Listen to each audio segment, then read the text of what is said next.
Hello my quilting friends! My name is Leah Day and welcome to this video on cleaning and oiling your Janome 1600. To clean and oil my machine, I'm going to use a brush, a flathead screwdriver, and sewing machine oil. And this is the oil that came with this Janome 1600. It is MO70 oil, and I have transferred it into a different bottle. This is a micro tip bottle that makes it a lot easier to dispense one drop at a time. You can find these at leahday.com. The most important thing is to always keep an eye on your sewing machine oil. If it starts to get yellowed and discolored, discard it and replace it with more MO-70 sewing machine oil. It can age, and it's a really good idea to store this out of sunlight in a drawer or in a cabinet where it's not going to react with sunlight. That's usually what will degrade it more quickly. Okay, so now that you know what I'm going to be using, and I'm actually going to use a paintbrush just simply so my hand doesn't get in the way as I am cleaning out the machine. The very first step is to take your screwdriver and unscrew the foot that is on your machine so that is out of your way, and also take out the needle. So I just loosen those screws and take off those parts.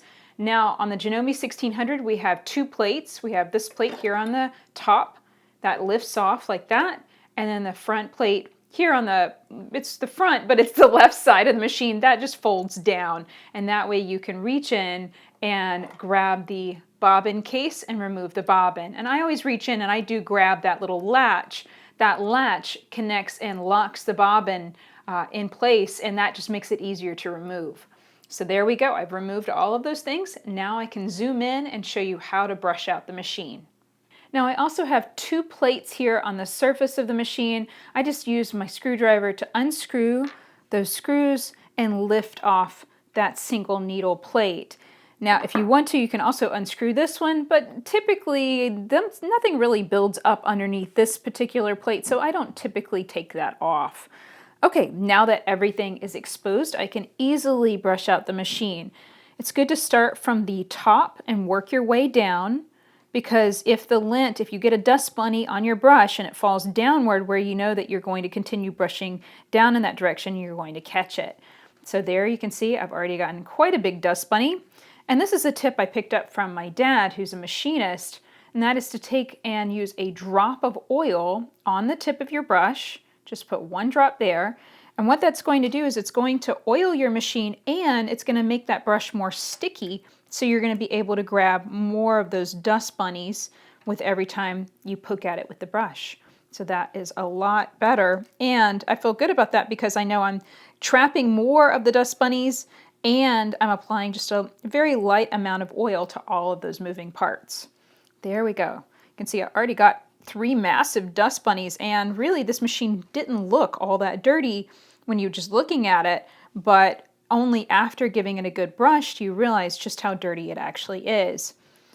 As for the length of time to do this, I would advise brushing out your machine with every 2 bobbin changes. The manual for the Janome 1600 advises to oil the machine every day. So that is the advice coming directly from Janome. So I think it's better to err on the side of keeping your machine more clean and more oiled than not, especially if you are putting this machine on a frame, because that means that you are definitely going to be running it a lot faster than if you were just using it for piecing for regular sewing. Okay, so now I'm working my way down, and I'm going to try and use the brush to just kind of sweep that top area and work my way down and around. Look at that big old dust bunny. It gets easily trapped here in this bottom area around the hook. And then you can also watch out, there's like a little, almost like a little shelf here in this corner. Make sure to brush that out real good too. And then go all the way around the hook. That's where a lot of lint gets trapped, right around the hook. And that's where it can very easily get sucked up by your bobbin thread and then stitched to the back of your quilt or the back of your project. Looks like I need another drop of oil here. Can work around all around that bobbin case, getting all of that lint out. And then there's kind of a groove through that hook Definitely run your brush through that groove because lint likes to trap between those pieces of metal. And then I like to run my brush all underneath. There's like black metal and then the silver metal. There's a gap between, so make sure to run your brush through there. And regularly just stop and use your fingers to just pull off the end of that dust bunny. And that looks good. So the more often that you brush out your machine, of course, the less time this is going to take. If you leave it for months and months, it really will build up and be a lot bigger of a job because you'll have lint that has just gotten all over your machine and really out of control. Now, another place that I look for lint is on the needle bar. It likes to build up here right around that area, so a quick brush off is really good. You can sometimes see like little lint bunnies building up right around the needle screw too, and it's a good idea to give that a brush as well. So now that the machine is clean, let's talk about applying oil. And it's most convenient to go on ahead and oil your machine after brushing it out like this. So I'm going to indicate where the oil spots are down here. Here's the spot right here on the hook. We have these different layers of the hook, different circumferences of the metal as it steps outward, and you want to put that drop of oil here right on the hook, and there's a little dot here on that outer part, and I like to put my drop of oil right above that. That looks good. Now this spot is a little confusing. We have this circular end to a shaft in the machine, and right above that is kind of an off-white, almost felt looking piece of fabric here. And so we want to place a drop of oil right there too. So I'm going to just take my oil bottle, and I love this micro tip because it allows me to get right in there and just squeeze the bottle a little bit and put one drop of oil exactly where it goes. And the same thing over here, squeeze the bottle, place that one drop of oil exactly where I want it.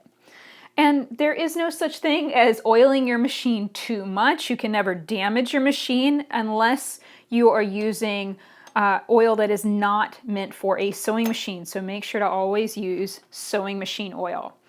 Okay, so now that we have cleaned and oiled the bottom part of the machine, I'm going to replace all of the pieces in reverse order. So I took my needle plate off last, so I'm going to put this back on first. So there we go. I'll just screw in those screws to a nice snug fit.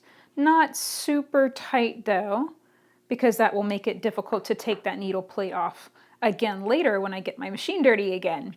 Okay, so if your bobbin fell out of your bobbin case, of course you will want to replace it properly. So I'm going to hold my bobbin case up so that the opening is at the 12 o'clock position. I'm going to place my bobbin inside so that the thread is spooling off in a clockwise direction. You can see that bobbin is turning clockwise. Over here on the side, I'm going to slot it through that little groove all the way up until it clicks into this small space right here. Now I will grab the latch on the bobbin case. What that does is that locks the bobbin inside so that way it can't flop out. And then I reach inside, line it up with that hook, and press it in place. That looks great. And just tuck the thread in there, replace the top plate, and replace that side. Now I like to reattach my foot first before inserting a new needle into the machine. The reason is if I put the needle in first as I'm attaching the foot, I could bump it and bend it, possibly dull the tip. Now the needles for the Janome 1600 are HLX5 needles. These are industrial needles with a flat back that are compatible with all home sewing machines, but these are particularly durable for these high-speed machines. They do have a limited number of sizes, so they don't come in less sizes than other home sewing machine needles. The ones that I've been using the most lately is 9014s. And these are inserted into the machine differently than most home sewing machines. So most home sewing machines, that flat back is facing the back of the machine. In this case, we're going to take that flat back and that is going to be facing the motor, so that the eye of the needle, and there's going to be kind of a groove in that eye, is going to be facing this side of the machine. So I'm going to make sure that that needle bar is all the way up. I've got that flat back facing the motor of the machine. Insert that and make sure it goes all the way up into the machine, up into that shaft, because if it's not fully seated, that can create some skip stitches, and that is very obnoxious. And it's a very, very simple fix, just not having your needle right in the right spot. So there we go. Give that a good tighten. Make sure that's nice and tight so that the needle doesn't slip out. So there we go. That is how I'm going to reattach the foot and insert a new needle. Now the outside of the machine, the top, and especially the spool stand here at the back, I just like to give those a wipe off with a paper towel or a soft cloth about every 3 or 4 bobbin changes, maybe once a month, let's say, because it can get dusty, it can build up, and it's just nice to keep that part of the machine nice and clean. Now we have 2 more oil holes here at the top of the machine. One is right here, right above the take-up lever, and one is right here, right in front of your bobbin winder. So grab your oil bottle once again and place 1 drop of oil into each hole. There we go. So that is how I clean and oil my Janome 1600. One piece of advice, do not ever use can of air to blow out the machine. You only have the ability to take off these plates right here around the needle. So the best way to deal with that is to use a brush. If you happen to have a vacuum cleaner with very small attachments, you could vacuum out the dust as well. That works great, but never use can of air because that just takes all of that lint that I pulled out and pushes it into the machine harder against all of those moving parts. And it might not happen overnight, but eventually all of that lint will gum up your machine. It will lock it up. It will not be able to work. So never use can of air. And also remember, only ever use sewing machine oil, the oil that comes with your machine, MO-70 oil. It does help to have it in a microtip bottle, but whatever you do, just make sure that you're only ever using sewing machine oil to oil your machine. So that's it for this video. If you'd like to learn more about the Janome 1600, come and check it out on my website, leahday.com/1600. Until next time, let's go quilt.